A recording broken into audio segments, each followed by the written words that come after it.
दोस्तों नमस्कार, मेरा नाम है मनीष कुमार सिंह और आप देख रहे हैं 4 PM महाराष्ट्र। आपका बहुत बहुत स्वागत करता हूं। दोस्तों, महाराष्ट्र की सियासत में डिप्टी सीएम एकनाथ शिंदे की नाराजगी और उनका रह रहकर गुस्सा दिखाना ऐसा लगता है कि अब उनके फेवर में काम करने लगा है, क्योंकि महाराष्ट्र में एक ऐसी बड़ी खबर आ रही है जिसके मुताबिक अब महायुति सरकार के भीतर फिर से एकनाथ शिंदे जो कहीं ना कहीं दरकिनार दिख रहे थे, अब वो फिर से महायुति में एक अपना कह सकते हैं कद जो है वो बढ़ाने लगे हैं। जी हाँ दोस्तों, महाराष्ट्र सरकार की तरफ से कहा गया है कि अब मुख्यमंत्री देवेंद्र फडणवीस के पास जो भी फाइलें जाएंगी वो एकनाथ शिंदे से होकर जाएंगी। यानी कि वो फाइलें जो पहले एकनाथ शिंदे देखेंगे, उसके बाद वो फाइलें देवेंद्र फडणवीस के पास जाएंगी। और जैसा कि खबर है दोस्तों कि पहले हो यूं रहा था कि वित्त मंत्रालय अजीत पवार के पास है, तो फाइलें अजीत पवार के पास जा रही थी और फिर देवेंद्र फडणवीस के पास जा रही थी। लेकिन अब जो ताजा अपडेट आ रहा है उसके मुताबिक फाइलें दोनों डिप्टी सीएम के पास जाएंगी और फिर आखिर में फाइनल जो है वो मुख्यमंत्री यानी देवेंद्र फडणवीस के पास जाएंगी। अब ये खबर सुनने में तो उस तरीके से नहीं लगती, उतनी बड़ी नहीं लगती, क्योंकि लगता भाई फाइलें हैं तो डिप्टी सीएम देखेंगे ही, सीएम देखेंगे ही। लेकिन ये खबर ऐसे समय में आ रही है जब पिछले काफी समय से महायुति के भीतर खींचतान खटपट चल रही थी। वो अलग बात है कि ये खींचतान खटपट और इनके बर्तन जो आपस में टकराते हैं उसकी आवाज इन दिनों सुनाई नहीं दे रही थी, क्योंकि बाकी का शोर शराबा ज्यादा था। यानी औरंगजेब की बात कर लीजिए, अभी हिंदी वर्सेस मराठी भाषा को लेकर जो विवाद चल रहा है उसको देख लीजिए, आमतौर पर वीडियो आप तक पहुंच ही रहे होंगे। इसके अलावा भी कई सारे ऐसे मुद्दे थे जिसको लेकर के बीजेपी के नेताओं ने शोर शराबा किया। और इन तमाम शोर शराबा के बीच में जो महायुति के भीतर की खींचतान खटपट और जैसा मैंने कहा कि जिनके बर्तन आपस में टकरा रहे थे, उसकी आवाज जो है वो दबसी गई थी और किसी का ध्यान उस तरफ जा ही नहीं रहा था।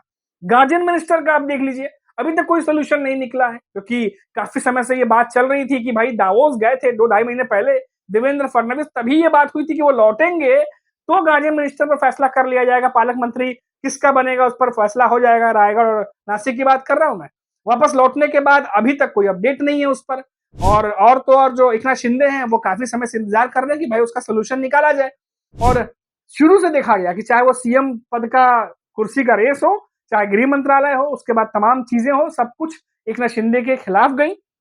और तो और उनके नेता जो उम्मीद पाल के रखे थे वो उम्मीदें भी पूरी नहीं हुई। और हमने देखा कि कैसे एकनाथ शिंदे नाराज होते हैं, सतारा चले जाते हैं, उसके बाद वहां से लौटते हैं तो मंत्रालय की जगह थाने में रुक जाते हैं। फिर देवेंद्र फडणवीस मंत्रिमंडल की बैठक बुलाते हैं, उसमें एकनाथ शिंदे गायब हो जाते हैं। फिर उसके बाद देखा जाता है कि कुंभ जो नासिक में होने वाला है उसको लेकर तैयारियां शुरू कर दी गई हैं और देवेंद्र फडणवीस उसको लेकर जब मीटिंग बुलाते हैं तो एकनाथ शिंदे वहां भी नहीं पहुंचते हैं। और तो और एकनाथ शिंदे अलग से मीटिंग ले लेते हैं और कहते हैं कि भाई अब आए थे नासिक तो सोचे कि एक बार बैठक भी कर लिया जाए।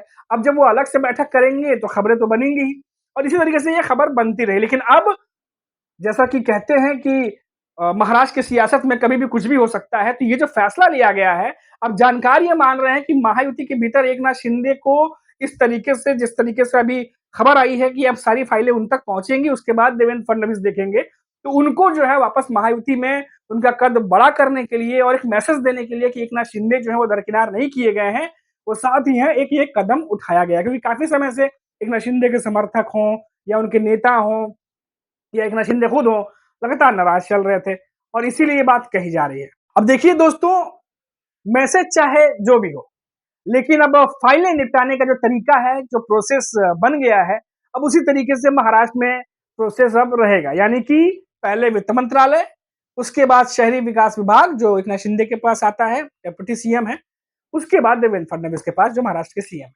लेकिन महाराष्ट्र सरकार की तरफ से और एक चीज खबर आ रही है दोस्तों, वो ये कि 2023 में नियम कुछ और थे। पहले फाइल वित्त मंत्रालय के पास जाता था, उसके बाद गृह मंत्रालय कानून जिनके अंतर्गत आता है उनके पास और फिर सीएम के पास जाता था। लेकिन अब जो बदले हुए नियम है उसके तहत क्या कुछ होगा वो डिटेल मैंने आपको बता दी।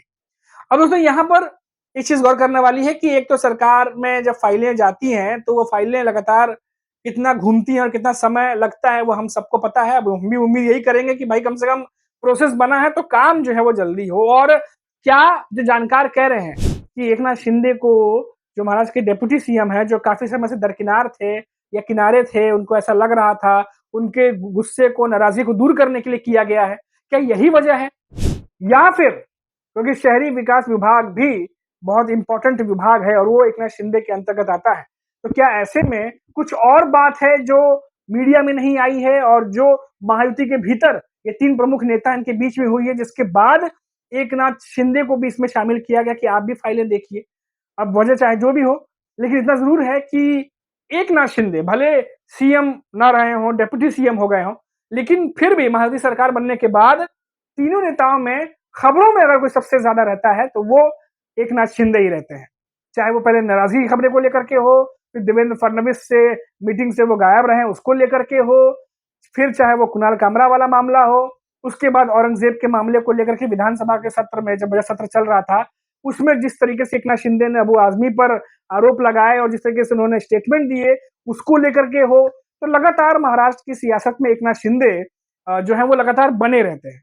अब देखिए, इस खबर को इस तरीके से भी देखा जा रहा है दोस्तों कि क्या अजीत पवार जो हैं उनको उनके प्रभाव को थोड़ा कम करने की कोशिश की गई है, क्योंकि जब से सरकार बनी है महाराष्ट्र में, तब से अजीत पवार जो है वो कहीं न कहीं 20 थे और एकनाथ शिंदे 19 थे, क्योंकि महाराष्ट्र में ये भी देखा गया कि महायुति के भीतर ही बीजेपी को अगर हम छोड़ दें तो बाकी जो दोनों दल हैं, अजीत पवार के एनसीपी और एकनाथ शिंदे की शिवसेना, उनके बीच में कौन किसकी हैसियत या किसका इमेज ज्यादा बड़ा है, इसको लेके भी कंपटीशन चलता रहता है। तो क्या जिस तरीके से अजीत पवार का पावर या उनका प्रभाव बढ़ रहा था, क्या उसको कम करके एकनाथ शिंदे को भी वेटेज दिया गया है, थोड़ा उनको भी साथ में ला करके बैलेंस करने की कोशिश की गई है, ये भी जो है कुछ जानकार कह रहे हैं। अब चाहे मामला चाहे जो भी हो, लेकिन ये महाराष्ट्र की ताजा अपडेट है जो मैंने आपको दे दी। अब महाराष्ट्र में अगर कोई काम करवाना है, कोई आपके प्रोजेक्ट्स हों या कोई नया कुछ बड़ा प्रोजेक्ट शुरू करने वाले हों और या फिर कुछ और चीजें हों जिस पर डेप्यूटी सीएम और सीएम की सहमति जरूरी है, तो आपको फाइल पहले अजीत पवार और एकनाथ शिंदे जो हैं महाराष्ट्र के दोनों डेप्यूटी सीएम, उनके पास भेजनी पड़ेगी। उनके बाद देवेंद्र फडणवीस के पास जाएगी और उसके बाद फिर जो आगे होना है वो इनके सहमति से होगा। तो ये जो है अभी महाराष्ट्र की सियासत की ताजा अपडेट। अभी के इतना ही। आप देखते रहिए 4 PM महाराष्ट्र।